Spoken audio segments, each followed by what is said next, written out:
Well, hello class. It's your old Uncle Larry coming at you with homeschooling number 60. It's kind of a big number, and the air conditioner just shut off right when I started talking. How cool. Yeah, I hope you guys are having a good weekend out there. I'm having a good weekend. I got my XTS pedal board shirt on that Sweet Barry from XTS gave me the other day when I stopped by to visit him. Man, he's a good guy. We had a nice long chat about life, and it's always cool to talk to him. He's a very deep thinker fellow. Barry O'Neill from XTS. You guys got to get to know him. Now, I appreciate you guys, the comments. You guys, glad you got a kick out of my little acting reel that I put up. Thanks for being kind and not tearing me to pieces. I've never done that before. That was a crazy experience being in that little student film. See, the director guy lured me into it by saying it was only going to be a couple lines, right? I would have never agreed to do it if I would have known it was pages of dialogue. So I show up at the thing and I'm like, hey man, he shows me the script and I was like, what? I can't do all that. I'm not an actor. I've never done this, and he goes, dude, I'll walk you through it. Max is his name. Yeah, so it was crazy. And a lot of people said that it was kind of it was kind of uncomfortable to watch a guy touch his face so much. But that was shot a long time ago. That was back last winter before COVID started. It was freezing cold too. I remember, and also that was by director's orders to act like I was doing a bunch of blow by touching the nose. He kept saying, "Hey man, touch your face." That was funny. But we shot like all these scenes outside. I remember in the freezing cold. I remember, and I was just wearing that silly suit, and my God, I was freezing out there. Oh man! But it was like 3 days of shooting. It was great. And the viewer comment, the guy said, "Hey Tom, what movie is this for?" See, that's the thing. That shows me that my dear class does not give a shit about reading the video descriptions that old Uncle Larry writes up there. Uncle Larry takes a minute to write some pertinent stuff in the little video description. You guys never read it. I know you don't. People always ask me questions that are clearly listed in the video description. I don't, Uncle Larry's, he's trying to keep you guys informed. And what is that they say about people that talk about themselves in the third person, that they're really losing it? That's definitely true. That's definitely true. Uncle Larry's losing it. But, sometimes in that video description, I'll say like what gear I was using, or, I'll put the little link for the Homeskoolin merch or the PayPal link if you guys are in the mood. And it's all in there, video description. And also people asked if that was Elliot from Rumble Seat in that scene with me playing the bartender. It looked like Ronnie Wood, and that was definitely him. And we were both scared out of our wits because we'd never acted before. So thanks for being nice to us. The guy said, another guy in the viewer comment bin said, he said, "Hey Tom, I was really in the mood for some pancakes the other day when I swung by the Farmland Cafe as I was driving from Wisconsin back to New York. But when I saw the Session Man sandwich on the menu, I had to have it." People, let me tell you, one of the proudest moments of my entire life is when Eric and Judy from Farmland Cafe decided to name a sandwich after your old buddy. It's up on the menu, Session Man. I'll tell you what it is. It's delicious. It's like a croissant with scrambled eggs with cheese on it, a little bacon, a little tomato. It's nice. Session Man. Try one at the Farmland Cafe. It's funny, when I go in there, I don't even order that. I always get something else. You gotta have your own sandwich, don't you? All right, here's another one. A guy said, "Hey Tom, the first time I ever heard you play was on that rig rundown you were on. The intro you did was like a magic trick to me. I don't get that way very often. Do you have any non-technical or philosophical explanation for this effect on the listener?" Well, thank you for that. And I think I I think what you were picking up on there is maybe 51 years of pent-up inner pain and self-loathing that was coming out through those riffs. Yeah, it stems from a weird childhood and a lifelong career of quiet desperation as a session man. You're picking up on all that. It's all coming through, man. But honestly, I did a little podcast thing the other day with Rhett Schul. You guys know him? He lives in Atlanta. And I was talking about, in that podcast, I was talking about how I got these really strong beliefs about how sound and anything you do on any instrument, guitar, piano, anything, any sound you make has a lot of emotion or has emotion attached to it, right? You have to always be thinking about the sound you're making, what kind of emotion that is given the listener, right? That's what I think about when I'm playing. I mean, people are always thinking, are you thinking about systems and,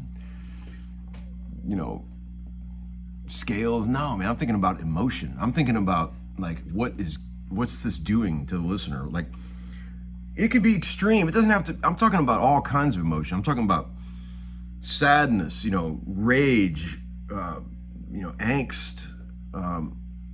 Every sound you make has an emotion attached to it, because we're human beings, and we've got a giant catalog of stuff in our lives that we've heard, and when we hear things that remind us of sounds that we either liked or didn't like, it all goes in subconsciously, right? But like I was saying to him, even like this sound, like where you unplug, that's an emotion. Everything you play, every note you play on a guitar gives you an emotion. And like, when I'm in the studio and I'm playing, I'm just thinking, what is this doing to the listener? What is this thing that I'm playing? Like that little thing I just did with the Leslie, it's, it has a somber, sort of intent to it, Oh, by the way, I did bust out the Leslie. A lot of people requested that. My old, I think it's a 122 or 147. No, it's a 147. It's great. I love it. I'm a big Leslie fan, as you guys know. There's that Yamaha thing back there. Let's see, I try to point right to it. Yeah.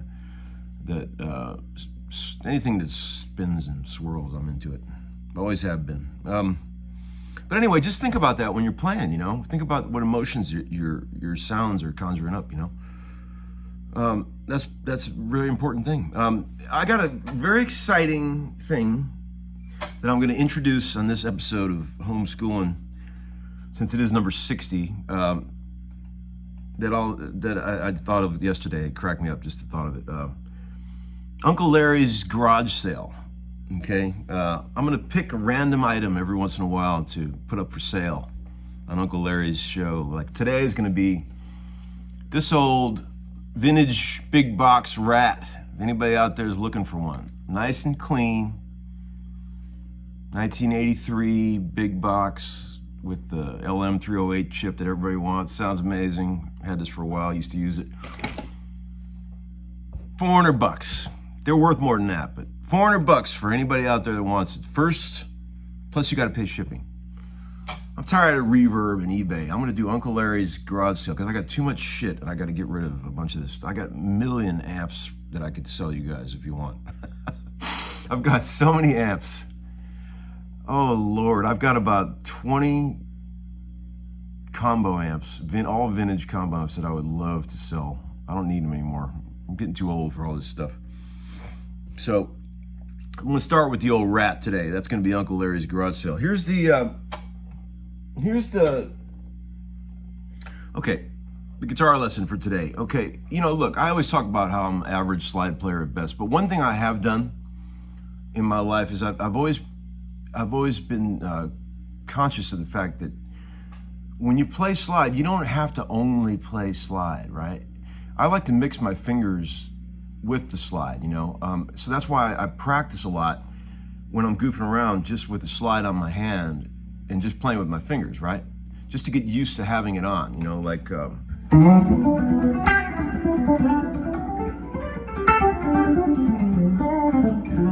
can play riffs while the slide's on, where you're not using it, just to get used to having it, so it doesn't cripple you when you put it on. I see a lot of guys play slide, and when they have one on, they're crippled. They can't use the rest of their fingers, and every note they play has to have the slide involved. It's like I don't really believe in that, honestly.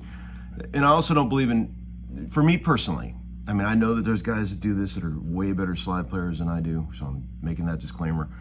Way better slide players than I am. I mean, I don't like to raise the action or set up, do a special setup when I play slide, you know?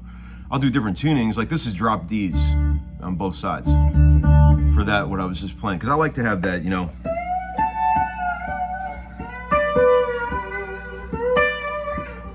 kind of thing, right? That's cool.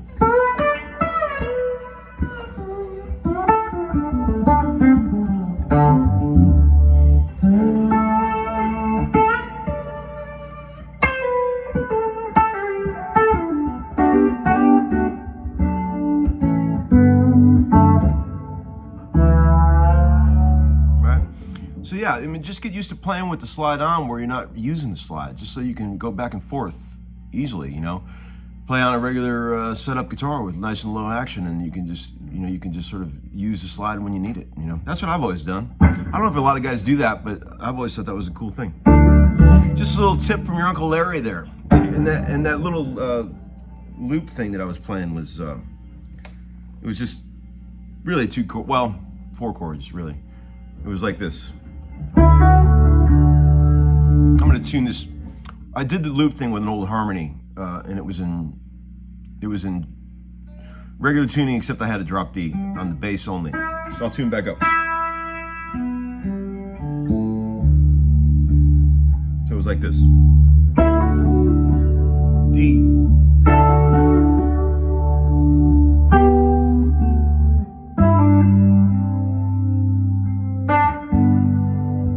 So that's like a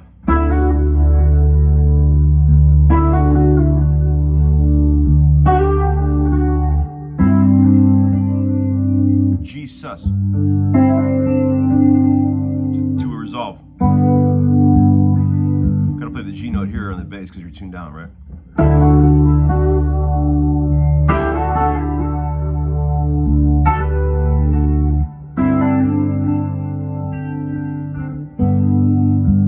Right? Then it goes to E flat.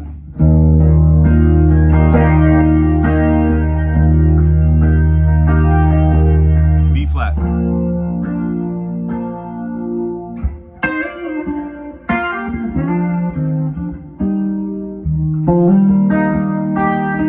E flat. B flat. C.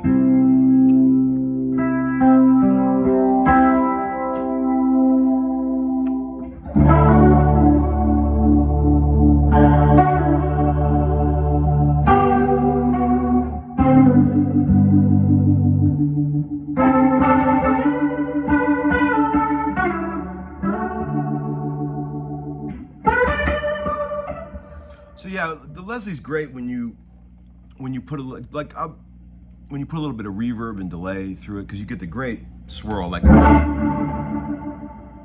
here's a little delay.